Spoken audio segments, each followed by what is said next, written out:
Whatever. We're going to go to increase to 15%. That's what I think we should try.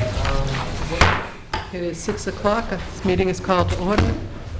Charlie, would you please lead us in the pledge? I pledge allegiance to the flag of the United States of America, and to the republic for which it stands, one nation, under God, indivisible, with liberty and justice for all. All right, our first order of business is to approve minutes of August 8th meetings. The first is the August 8, 2011 non-public work session minutes.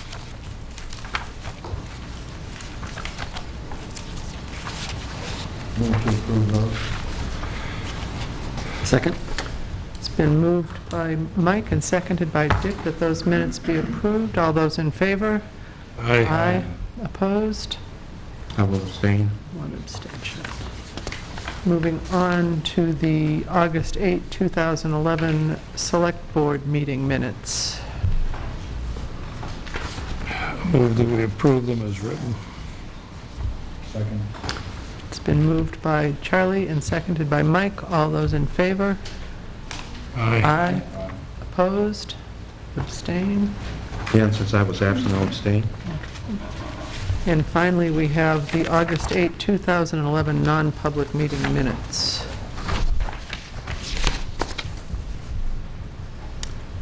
I'll move to approve. Second. Been moved by Dick and seconded by Charlie. All those in favor? Aye. Opposed?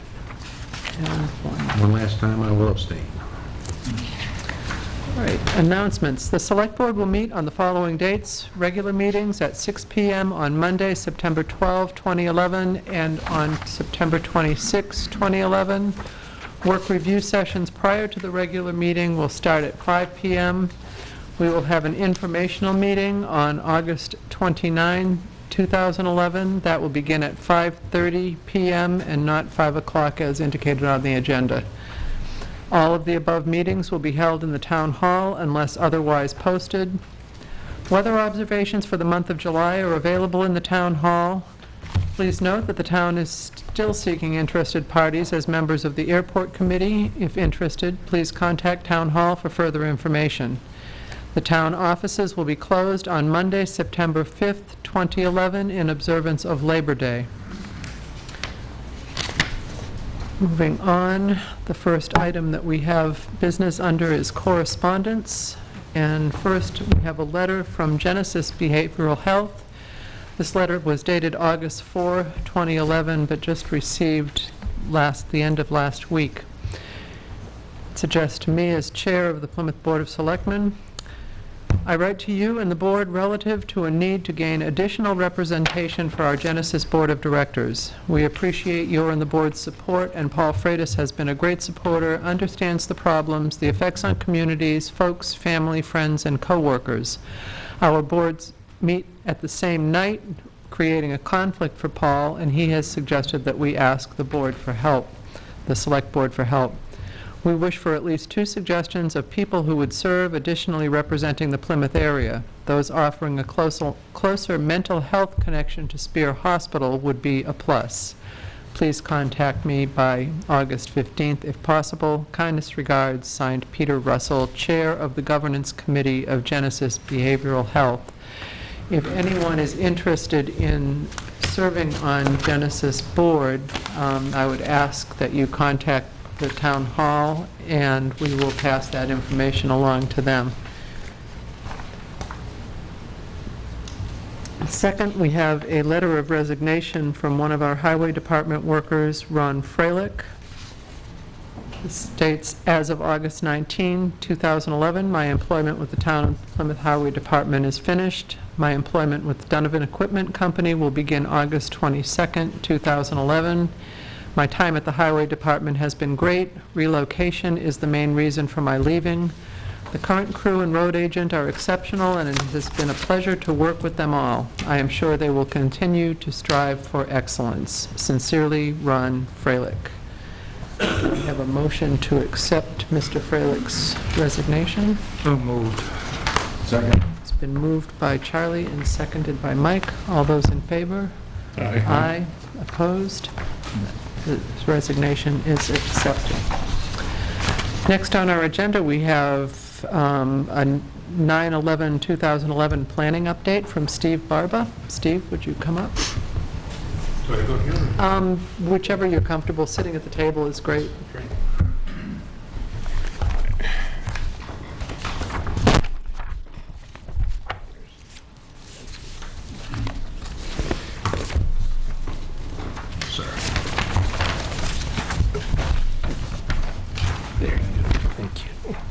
Well, thank you very much for hearing me so early in the program. I have a trip back home to Concord, so I do appreciate the early item on the agenda. I'm here to represent a group of community members and people from the university who have collaborated over the last couple months to plan an event on Sunday, September 11, to commemorate the 10th anniversary of the terrorist attacks in New York, Washington, and Pennsylvania. We have a number of events and activities planned. The first is an event that will occur on the town common from 2:45 until approximately 3:30. I've given you the proposed agenda that would include you, Madam Chair, as one of the representatives of the community. The intention is to treat this event with the due respect that it deserves, to represent the variety of first responder constituents in the community, and to include Boy Scouts and Girl Scouts and National Guard as well. The event will take place entirely on the common, but the folks who will be participating will march down from the fire station. There will be, the intention is to clear the vehicles around the town common on the southern end, and to put in place there various fire, police, and National Guard vehicles to help to indicate that there's an event going on, and to help with any kind of traffic noise, that so that everybody can hear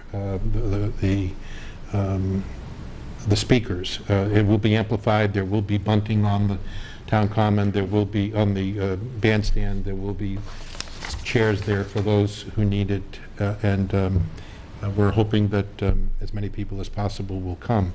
The second sheet there is a banner that we're going to be erecting in front of Eco House by the roundabout, that will be on display from September 1 through September 11. That will announce to the community.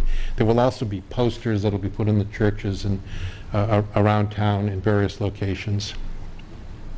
This is a short-term event. We're hoping that people will come to it. It is immediately followed by a concert in the Hanaway Theater, with an admission price of $6 for adults and seniors, $4 for children. It's an original concert to commemorate the event. That will run from about 4 until 5, maybe a little after 5. But starting at 5, from 5 to 7, on the Alumni Green on campus, we're going to be having a dinner that will be available to all the students and to all the community members that would like to come to it. It'll be a cookout style dinner, and everybody in the community is invited. The posters will say that, the announcements in the newspapers will say that. We're hoping that this early event in the school year will engage community members and students, and I was just talking with Chief Clogston. There will be entering students there who were only 7 or 8 years old when this event occurred. So it is intended to be, obviously it will be a cookout, and that brings with it a certain kind of camaraderie and conviviality, but there won't be any loud music being played. It'll be a respectful event.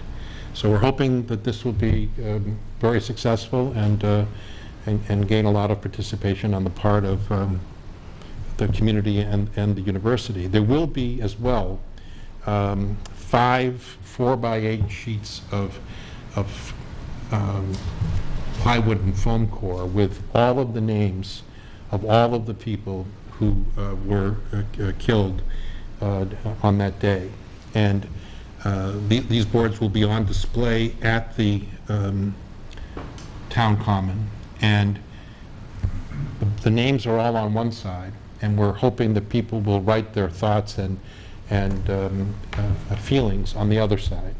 And once the event is over in the town common, these will be moved to the alumni green, and then will be on display at the university through to the alumni and family weekend at the end of September. So that everybody will have a chance of seeing this. We're also sending along to all of the local schools information that there's a very large and replete website for the 9/11 event, and we're recommending that the schools share this site with teachers. We're certainly sharing it with our own faculty and saying, this is a time when it would be appropriate to make reference to this and to connect it to a discussion within the classes. So we think we've covered a lot of the bases. We have another planning meeting before the event, but I think that we're pretty secure in this agenda. Do you happen to have that website address? I can get it to you. I don't have it myself now, but I'm happy to get it to you tomorrow. Any questions? Just suggestions for you, Steve, since you mentioned that you do have one more planning meeting. Yes. See, the day before Saturday is the townwide yard sale that's taking place, and there's multiple, what I characterize as group locations that will be spread at locations around the town. It might be something to consider in terms of putting information at those sites where there's going to be multiple tables set up, just to, again... Very good. I've made a note of that. We'll do this. We're collaborating, obviously, with the Chamber of Commerce and Rotary and other organizations so that they're all aware of this. And that big banner right on the roundabout really catches a lot of attention. So. That's a great location. This sounds like it's really, the planning sounds like it's great. Yeah. And I think it's truly been a collaborative project with, actually led by, we wanted to do something at the university. We had discovered that the fire department and police department were talking about doing something, so we just asked to join together, and that's what's happening. So that's great. If there is rain that day, this event will occur in the Hage room of the hub. That is the common. The event on the common would occur in the Hage room, but we're hoping it'll be a great September day. Thank you. Thank you.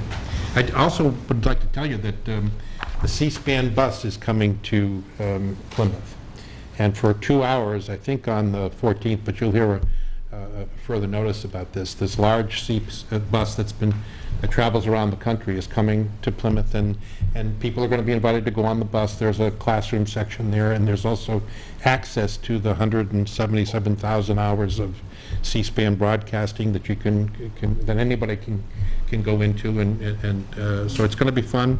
We're hoping to park it right in front of the hub on the brick walkway there. So, but you'll see further notice about that. I just wanted to mention that it is happening now. Thank you very much. Thank you. Thank you. Thank you.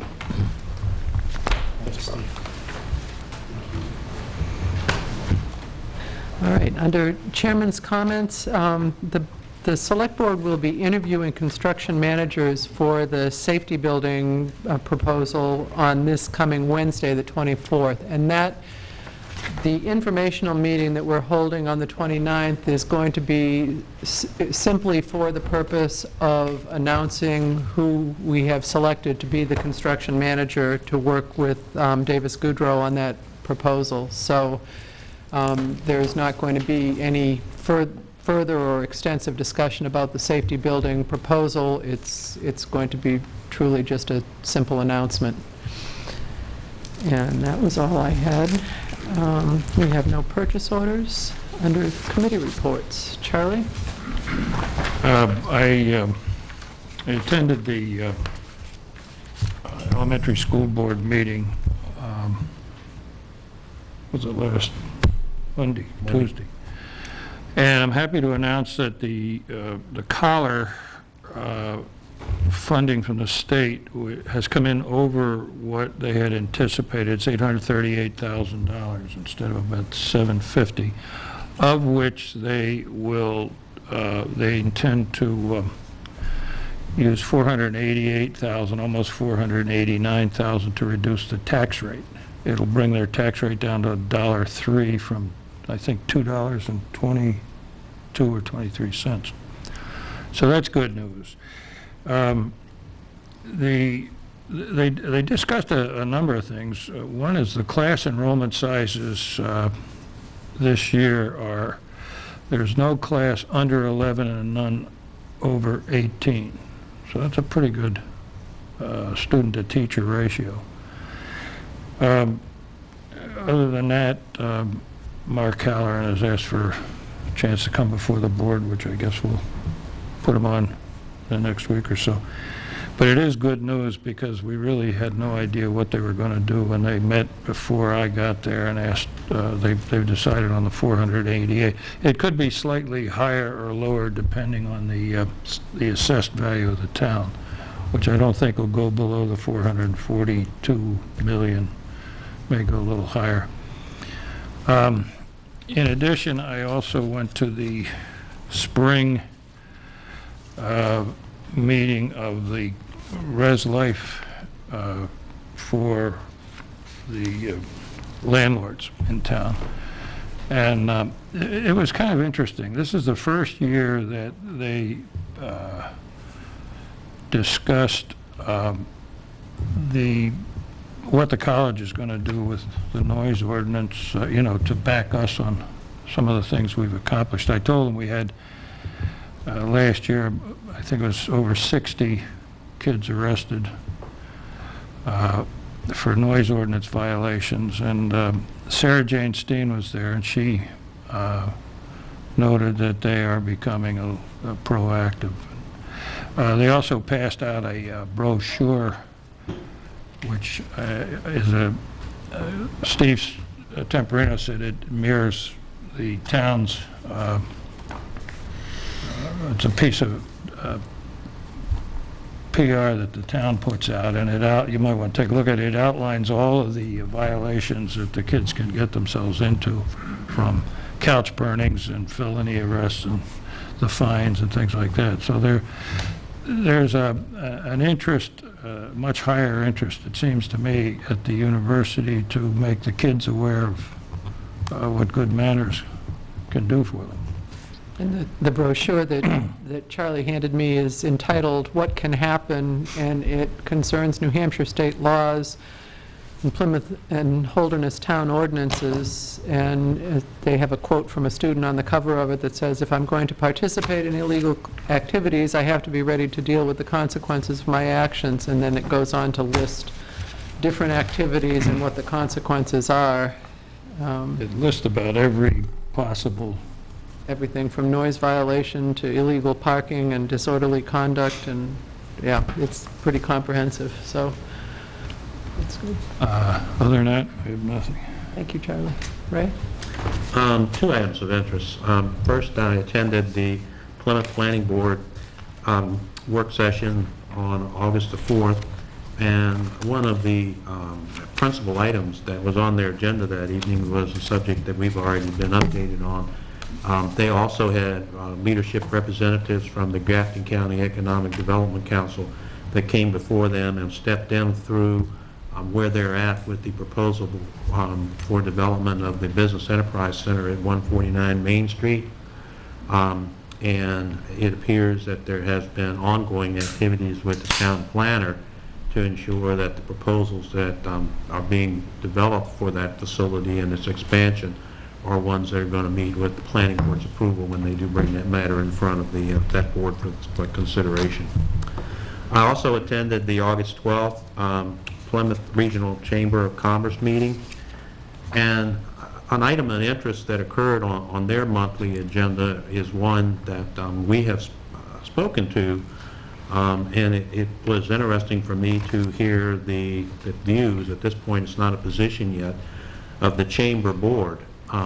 They were made aware of the recent legislation that was passed that enables establishments within a town that are restaurants and also serve alcohol to be able to increase their level of advertising around the use of alcohol, the consumption of alcohol during certain periods in which the price is reduced. The general consensus of the board, again, it's not a position yet, is that they don't believe that that's in line with the spirit of the recent activities of the chamber to collaborate not only with the town but also with the university on addressing a number of issues that we have with alcohol getting in the way with public disturbances and some of the breaches that have just been pointed to for the student population, and not just the student population itself, but the population within the town. It's my belief that they will develop a position, and it's also my belief that they're going to anticipate that the town may take advantage of the exception that the legislation provides for, in which each town, if they want to, can prohibit the use of such outside signage if they believe it's not in the best interest of each of that particular community. I should be able to report further on that after the September chamber meeting. I don't have anything new to report. I'll be going to the water and sewer meeting tomorrow night and the Plymouth Energy Commission Wednesday night. I should have something next time. Great. Dick? I do not have anything. Okay. And like Mike, my committee report is in the future. We have the first PSU Community Task Force meeting this Wednesday, and I will be there for that one. New business. Casino. First item is fire station renovations.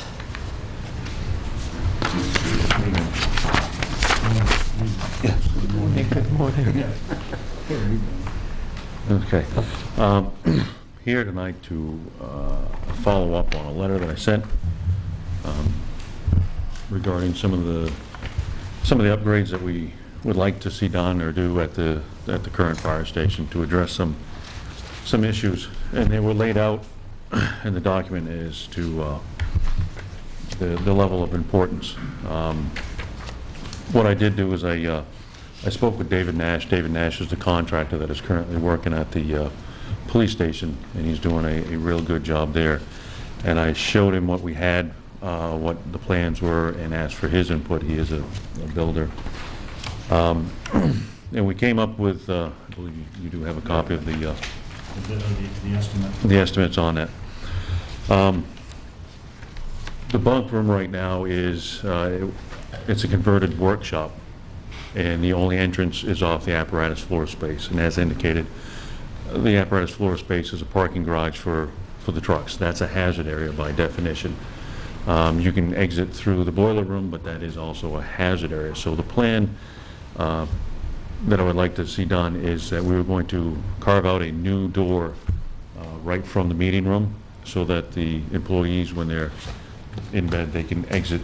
If they have to exit the building, they can come through a living space, a non-hazard area. With that, we were going to put in an egress size window. One, it would help in ventilation and natural lighting in there, and if something should happen in the meeting room area, they can get out of the building via the window. It's just one thing that we require most any living space to do. Secondly, the ceilings. The ceilings in the station are in disrepair due to all the water leaks that we've had. We got the roof fixed. We do not have any more leaks.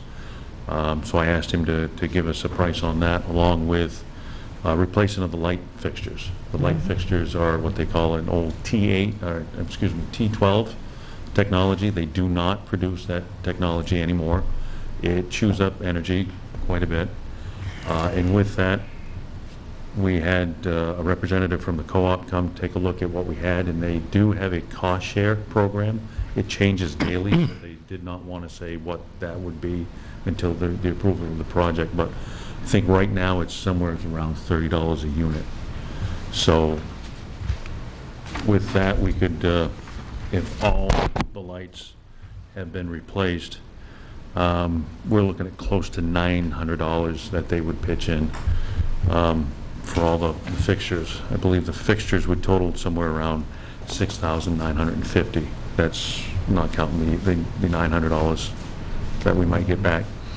The estimated savings that they, when they got in there and did their calculations with the power that we use versus what the new T8 fixtures would do is roughly about $2,000 a year in energy savings just by replacing all the lights.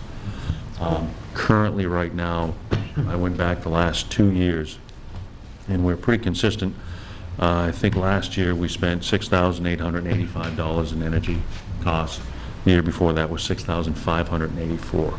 So we stand a chance of reducing that right down in the range of $5,000 and to continually save. So it's improving it, but we're also doing savings as far as that. Second, the fourth one, there was a second, there was a tree removal, but we're going to get that done irregardless. That we got a very good price on that. I'm waiting for that work to be done, so the numbers are a little out of order. The apparatus floor space is designed, you know, it's a parking garage, but we use it for the storage work and all that. We're looking to build an 8-foot by 19-foot addition on the backside. What that'll do is it'll take the air compressor that we have that keeps the trucks ready to go at a moment's notice, you know, the brake system up. That'll put that in this room. The generator that we have currently is a very small generator, but it's very loud, and it's housed inside the building, which is not a standard practice anymore. And when it's running, there's no place we can go and have any quiet. You can't hear anything. It's very loud.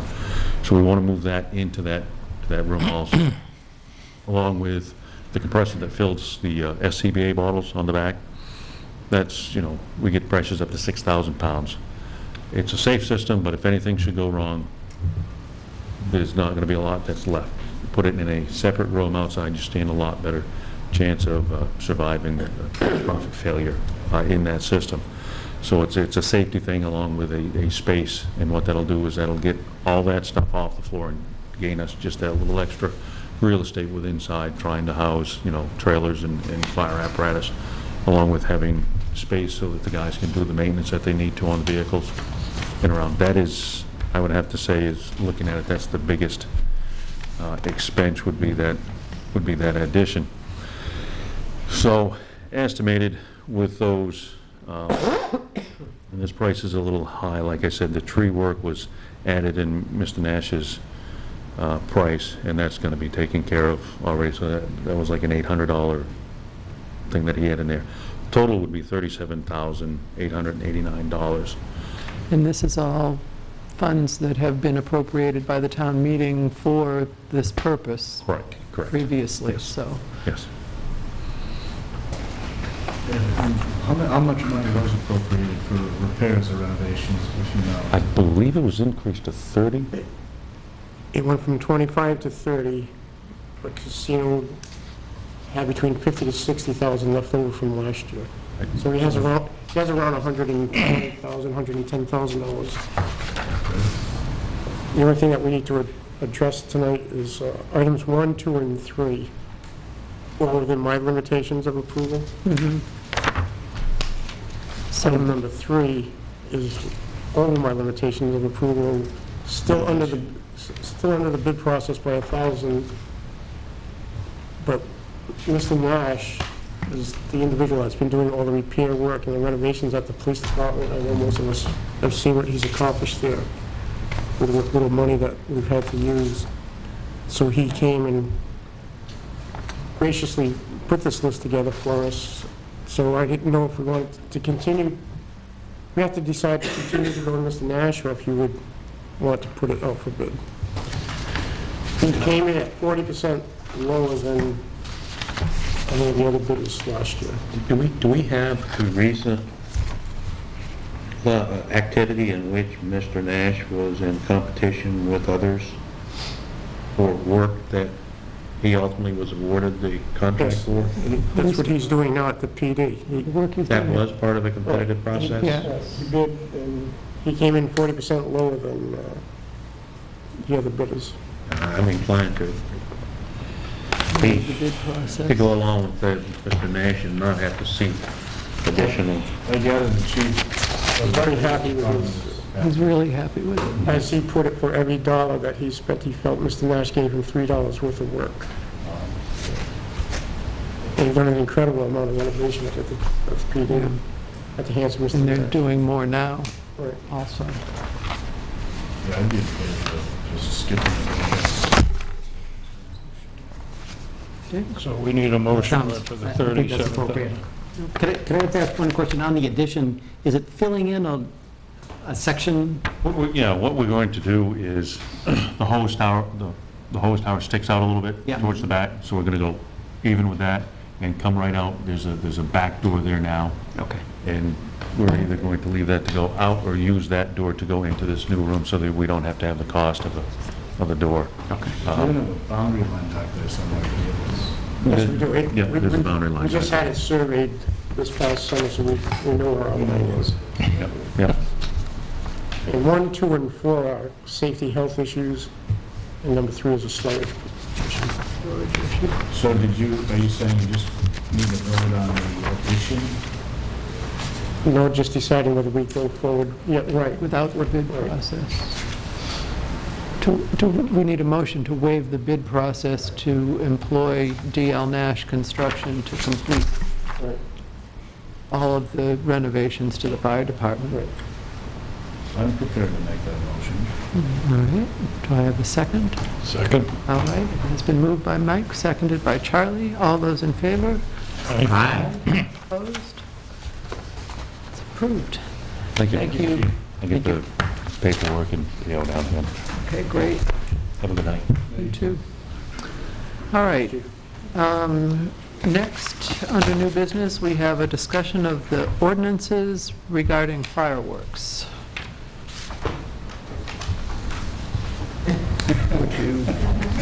Will you please step forward? Please step forward. Justin. I'm a professor, and I feel better talking to people while I stand, if that's okay. All right. All right, we'll let that. As long as there's not a test involved. There is not. My name is Jeremiah Duncan. I'm a professor assistant professor of chemistry at Plymouth State University. I moved to Plymouth about 2 years ago with my wife, and we now have an 18-month-old child. We live at 4 Garland Street, and we purchased a house there when we moved here. And we did so knowing something about the neighborhood we were moving into. And being willing to live with that. We wanted to become a part of the community. We wanted a nice walk to work. And frankly, we wanted to be in amongst students. And our first year, things were pretty much as expected. It was last year when things kind of took an odd turn, and we were surprised by fireworks. You could check the police logs if you'd like. There were, when the weather was nice, as soon as the students moved back, pretty much fireworks several days a week, especially Thursdays, Fridays, Saturdays, oftentimes numerous times. And my wife and I kind of got into the habit of having our cell phones on speed dial next to our bed and phoning it in. And I guess the reason that I'm here tonight is a result of 2 conversations that I've had with police officers through all of those calls and through various events of me jumping out of bed and trying to chase down and find where the fireworks were coming from. The first one, as I said, I jumped out of bed and I went out to where the fireworks were. Of course, by the time you get there, no one is around. I saw a patrol car come by in response to my call, and basically drive past. And there were, sitting in the middle of the street, 2 rather large boxes of fireworks. When I'm talking about fireworks that have been going off, I'm talking not just about the occasional bottle rocket or firecracker, but in many cases, very large displays of airborne explosions that would go off for quite a while, 30 seconds, a minute, 2 minutes. In one of these cases, 2 of these cases were sitting in the streets, and I gathered them up after the patrol car went by, and the next day I went down to the station and asked to speak to the officer on duty, and I said, you know, what's up? You didn't even take the evidence or clean it up out of the street. You didn't even stop. And the officer, we had a very good conversation, and he basically, in the end of his point was simply, he didn't have any teeth, I think was the phrase he used. I don't have any laws that I can really use to patrol fireworks, except for noise ordinances. Obviously, I'm calling in, I'm making noise ordinance complaints, but unless the officer actually sees the firework being lit, there's no way for him to write a ticket. It doesn't matter if the fireworks are still on the lawn and they've been extinguished or not. And so that kind of got me thinking, and that's ultimately what led me here. I would like to relay to you one more story, if you would humor me for just another moment. In the springtime, again, the fireworks died out once the snow came. And in the springtime, of course, when the weather got warm, they started up again. 10 o'clock, 11, 12, 1, 2, 3, 4. I've sent a couple of emails to my president, the president of the university, at 2, 3, 4 o'clock in the morning when these things have happened. There was one particular event where on Pleasant Street, just essentially behind my house, there was an enormous display that went off. Enough so that it was still going off by the time that I got there in my pajamas. Of course, I called in on my way and waited, and this was about 3:30, 4 o'clock in the morning. A patrol car didn't come by immediately, and I sort of stood around waiting. And what I witnessed was four what obviously appeared to be drunk young men come out of a house, not the one in which the fireworks lit up, but across the street. Obviously, they were been sort of waiting to see if anyone came by. They piled into an SUV, again, 4 o'clock in the morning, obviously very drunk, and they drove off down Pleasant Street at a rather high rate of speed. They stopped in front of the house of one of my colleagues, and they proceeded to shoot Roman candles out the window of the SUV. And then they went on their way, and a few moments later, the patrol car came by. And I flagged him down, and I said, "This is what I just witnessed. Can you do anything?" And he gave me the same story that I'd been given before. There's nothing that I can do. I didn't see it happen. The only law in the books is one about noise that would have anything to do with fireworks. And so I guess I've come here this evening to ask you to contemplate putting some books on, some laws, some ordinances on the books that would enable the police to do something. I would have in mind something that would say possession and detonation of fireworks is illegal. With some, I think we as reasonable people can come to some reasonable exceptions. For example, the time shortly before and during 4th of July would be a reasonable time to expect people to shoot fireworks off. Same thing, the time shortly before and during the New Year would, I think, be a reasonable time. And then maybe some other exceptions. Maybe, you know, when there is a celebration going on, perhaps we could have a process by which permits could be applied for. But it's hard for me to imagine a reasonable person believing that Wednesday at 4 o'clock in the morning by a group of drunken young people would be a reasonable time to shoot off fireworks. So that's what I'm here to ask you to do and I guess to discuss. Well, thank you for your time. Thank you, and I'll just start by responding and saying that, you know, I've been in conversations with our police chief about this, and I'm not certain that a new ordinance is the answer to the problem.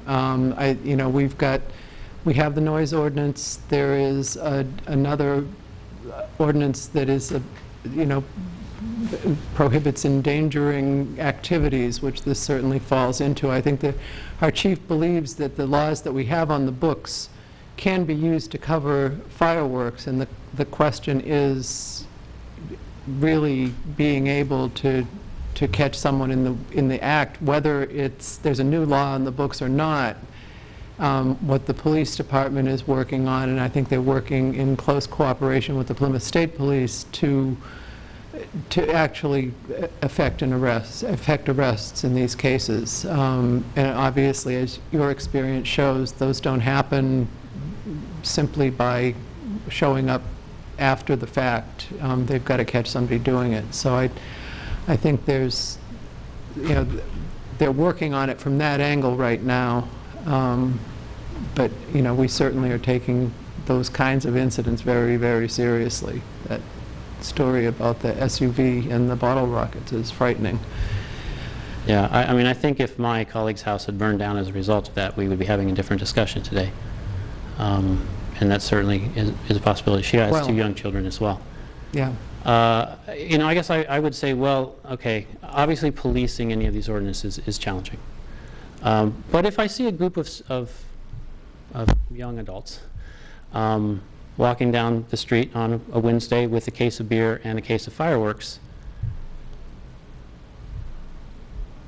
I can't do anything about it, and the police can't do anything about it either. But obviously, if they wait long enough, something's going to happen.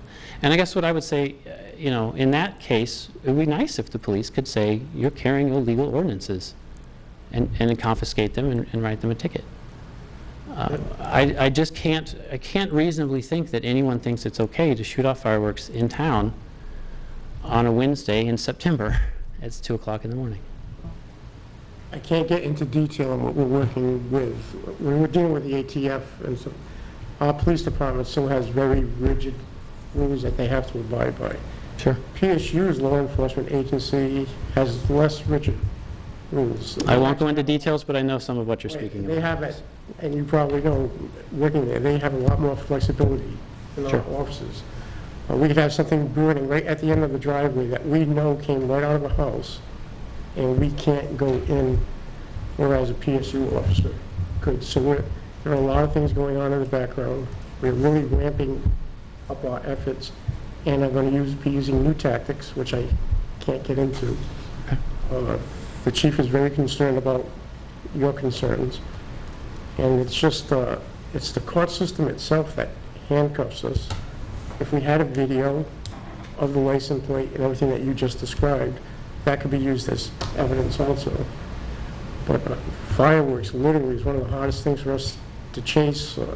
I've been involved in helping them, and they are coordinated to an extent by cell phone and everything. They'll go off on one end of town, and then we'll respond to that end of town, and then they'll go off a block away. And we've been YouTubed as we're chasing our tail on some of these things. It's become a game.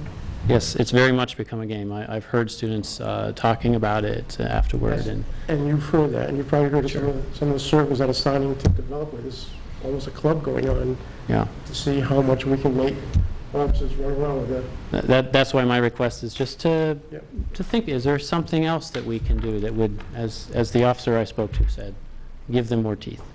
That's my request. Contact with Craig Doyle, and we are trying to put together, there is a better plan in place than what we had last year. That's good to hear. Thank you very much for your time. Thank you. Would it be appropriate, sorry, is it okay for me to come forward? I'm Aaron Hoffman, I'm one of the town residents. Let me just, I live at 17 Cummins Street, I've been there 10 years, and I would just like to support Jeremiah's assertion that we should explore other avenues. And as Paul said, we are exploring other avenues. And I would just encourage you to continue to do so. You have our assurance that that's going to continue to happen. Excellent, thank you very much. If I could amplify your point there, Val, Yes. I had the opportunity last October during homecoming to do a ride-along. I can't recall which evening it was, either Friday or Saturday night during homecoming, with our police chief. And a fair amount of that evening was spent with the police chief, working with PSU's officers, trying to investigate, and I say trying because I witnessed how difficult it was, trying to investigate what had occurred with fireworks being set off in the residential area. And the work that was done with both the police chief and also with, I believe it's Captain Doyle? Colonel Doyle. Colonel Doyle, thank you. And the work that they were doing to try to drill down with these two particular houses, and it's very frustrating for the police officers and trying to follow through on that stuff. But I saw 2 or 3 hours of time by those two individuals being spent one evening trying to investigate one incident in which fireworks were being set off. And so certainly it is something that is on all of our minds, that we want to explore if there is another way to provide some additional support for our police officers, because they're frustrated too. All right. Moving along, the next item we have is a discussion of Time Warner Cable Cummings Hill Road project. We have a letter here from Rod Hull. Is Mr. Hull present? No, he couldn't make it tonight, that's why he gave us that letter. Well, I would like to read Mr. Hull's letter then. Dear Plymouth Selectboard members, my name is Roderick C. Hull, and I have been a longtime resident of Plymouth at 221 Cummings Hill Road. I have lived here since 1986. I wish I could be present at tonight's for this meeting. However, I had other obligations making it impossible to attend. I am requesting that you approve the road construction for Time Warner to provide underground services to Cummings Hill Road and Texas Hill Road. I have been trying to get high-speed internet at my residence for almost 15 years now. I have not given up hope that it will happen someday. It is time for this part of Plymouth to be brought into the 21st century. My family has the need to have reliable, fast internet. I have children who are now in college. Everything is done on computers now.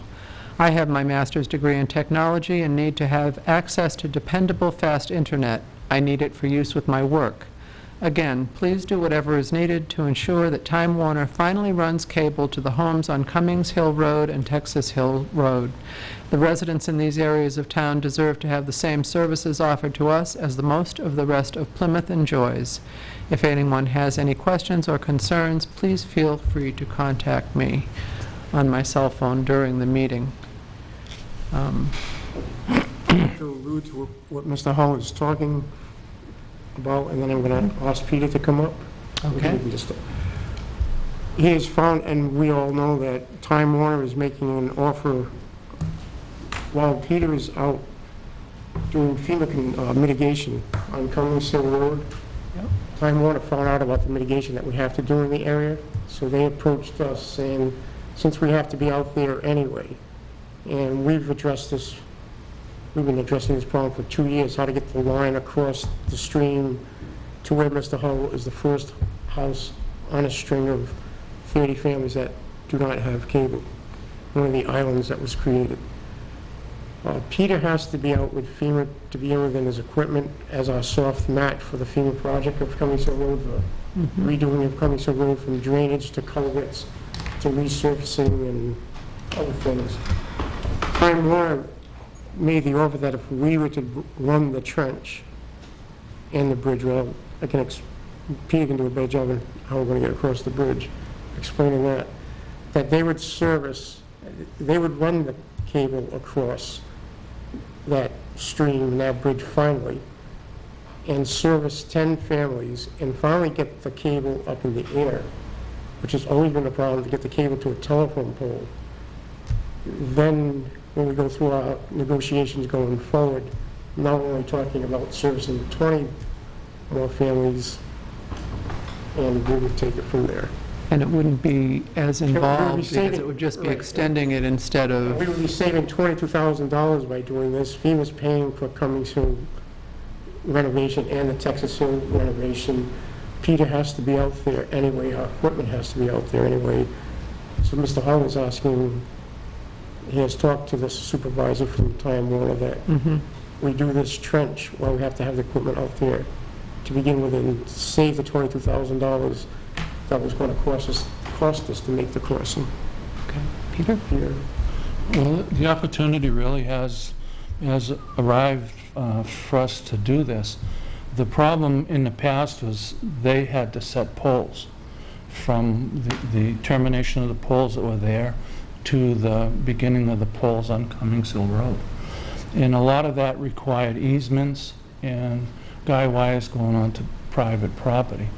Well, because we're doing the roadway and we're going to be digging up the roadway and portions of the roadway, if we dug a trench from the last existing pole on Cummings Hill on a dirt path to the next upright pole, and using the construction area as an opportunity to put their cables into, it would virtually cost the town $0. So it went from $22,000 with maybe we can do it, but we have to set poles, to we can do it. You do the trenching, and it'll be in the towns right away because we'll be actually digging on our roadway. And then when we resurface the roadway after all the construction, the cable will be buried. And it will be buried in the sleeve so that if the wire ever needs to be replaced, they can just pull out the old wire and put a new wire in. So the opportunity is there for us to move forward with this. It's been a long time from what I understand, 15 years or so, and this can really happen now if the board allows me to work with Time Warner. So this will get the cable across this famous creek we keep talking about? To get it across the creek, there's about 18 inches of cover over the precast bridge. Precast bridge is just a cement bridge. It's made out of cement, then put in the brook. So what we would do is we would remove the asphalt on top of the bridge, just narrow enough to put the cable through, and then put the cable right over the bridge, fill the hole back in again, and when we pave the road, no one will ever know the cable is there. So it's going over the stream and not in Instead of under. And then when that project begins, the drainage project, all of the excavation in the drainage area will be access for the continuation of their conduit. So there will be no digging at that point. It'll be all included in the other project. Not included per se, but the access will be open for us. I've met with Time Warner and I've met with Jeff Hiltz, and they all agree that this can happen. It sounds like from a process and a construction standpoint and a cost, this is a reasonable proposal to move forward on. Only question I've got is, will Time Warner be seeking a permit for the town to actually have us grant permission for them to have their facilities within the town right away, which in my view is something we should grant if they're looking to actually have a permit on record? Pardon? I would say no, it's not an easement, I'd say it's a permit. I think we have to answer the first question first, whether we want to do it. And if it's a permit, I agree with it. I think you would naturally want to, I'm certainly agreeable to granting both of those. Yeah. whatever paperwork is needed. You made a statement there'd be 10 homes served. They were going to connect to 10 homes? What are there, 30 up there, 32? 31, I believe. So what happens to the other 20? That comes into the contract Some of the negotiation? negotiations that you're doing right now with Time Warner, right now you're negotiating for 31, that's 20, that's 10 less than you would have to But it'll negotiate. get us across the river and 10 poles in, so. A lot of the reason why you're having so much time, so much trouble negotiating, Charlie, is they've never wanted to make that stream crossing. Yeah. They thought about going. No, that's been the big hang-up with the, I moved that we. Those additional 20 or 21 homes would be served by existing overhead lines? No. Well, we still have to, We still have to go underground? no, we still have to negotiate. No, it'll be No, up we in the air get, we now. get over the creek and we get the 10 houses, Yeah. but it's gonna It'll cut be a the, lot easier to negotiate with, it'll be a lot easier for Time Warner to just put in 20 more services for us. Yeah. Now that we help them get it up and back up into the air. It will eliminate their excuses. Right? yeah. Yeah, Well put. I think the last time, what was it, 80-some thousand dollars they wanted, 85. 85. So 85,000. now we're across the creek, which is a big issue, and then another 10, so beyond that should be fairly uncomplicated. Sounds like a great idea. Right, something very similar that we would do in Narragansett Electric or the water company. Yep. When we dig a trench, we try to ask as many people as we can, are you interested in putting something in our trench now while we have it open? I'll move that we move forward with the Highway Department's proposal. Second? All right, it's been moved by Ray, seconded by Dick. All those in favor? Aye. Aye. May I ask another question? How many people in town do we have that aren't on cable or don't have cable available? You know? Or- Within the town, I think access is almost everywhere. Yeah, except for this one area, that's it. The only group that has ever come forward over the last 15 years is, Now, does this first 10 take care of Mr. Russell? Is he within that? he happens to be the first.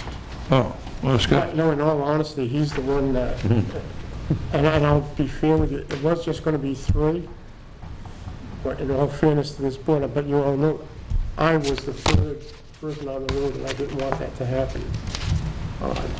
I can't even tell you if I would be tying in, you know, I do have other means. 3 wouldn't have cut it for me. It had to go past me. In order to make sure this moves forward in a timely manner, so it doesn't have to wait and come back, if the Time Warner does seek to have a permit, again, I'll move that we approve any permit request from Time Warner for this project. And it would be a trenching permit, which is what Ray is talking about, which is something that we grant. So Ray has moved, Mike has seconded. All those in favor? Aye. All right, so we got that in advance. Thank you, sir. Great, thank you, great work. All right. Under other business, we have discussion of the egging of the Disenzo monument, and Yeah, I'll talk to that. As you all know, I had gotten back from vacation last week and was crossing the bridge and saw that the monument, Doug Disenzo's monument on the Plymouth side of the bridge had been egged. And I've never seen anything that's so disrespectful and shameful and just dishonorable to take a war memorial that actually has an image of a soldier that we lost from our town and egg the monument. Putting that aside, trying to take care of the problem, and whoever did it, I hope they're listening. They think you can get eggs off of a monument. It's about the worst thing that you could do to granite is to add egg to it. We had this problem out at the cemetery all the time. We have washed that monument 4 times now, and you can still see where the eggs splattered on that monument. We're now going to try to steam clean the monument and handle it that way. Beyond that, we're going to have to do something professionally, to which I'll contact the group that raised money for that monument to begin with, because I don't want to go any further than what we do at the cemetery, because now you're involving chemicals and stuff that could actually do more harm to the monument. If it was a polished stone granite, it would be a lot easier. They still stain, but they're a lot easier to clean. But this granite is porous, and the egg gets into it, and no matter how much, because you only use mild soap and water, and we are going to try to steam clean it. It's already left. We do have a steam, it's called steam Jenny, that we can make portable by hooking it up to a generator, and we'll try to steam clean it. So that'll be our 5th effort at cleaning that stone. But it's just something I think the public should be aware of. If there's any knowledge out there on who did this, we would like to know, because it's been very costly for us to try to clean this stone. But I don't think a dollar amount should mean anything compared to the disrespectfulness that was shown in this act of vandalism. absolutely. I would hope that anybody has any knowledge of who perhaps perpetrated this, that they get in touch and with they want any information they could share with the police department, because that's disgraceful. It is. It's disgraceful. It's one of our own, and it doesn't matter if it was recent or in the distant past, but this is still a fresh wound. What I would like to do for my emergency management budget, I would like to put a $1,000 reward to the leading of the rest of the individuals that may have done this to that monument. Even putting an ad in the paper like that might serve to inform people of the fact that it occurred and that somebody's responsible for it, and perhaps We've actually, we've got similar behavior. the We've got a good pictures, photo we've got a very good photograph of one of the of shells what on it. it looked like. Maybe we could get that run in the paper. I can put it in. They don't have Oh, to. If you can email it. I'll email it to Marcia. Great, thank you. But as far as the idea of a reward, I'm willing to take it from my emergency management budget, and I think we can do that. It would be money well spent as a deterrent for agree. future activities, if nothing else. I would support that. I would support that. Absolutely. Thank you, Paul. Thank you, sir. Thank you, Marcia. All right, we have no unfinished business. Do we have any public comment? There being none, have I a motion to adjourn? So moved. Second. It has been moved by Charlie, seconded by Mike. All those in favor? Aye. Aye. Opposed? This meeting is adjourned. That second.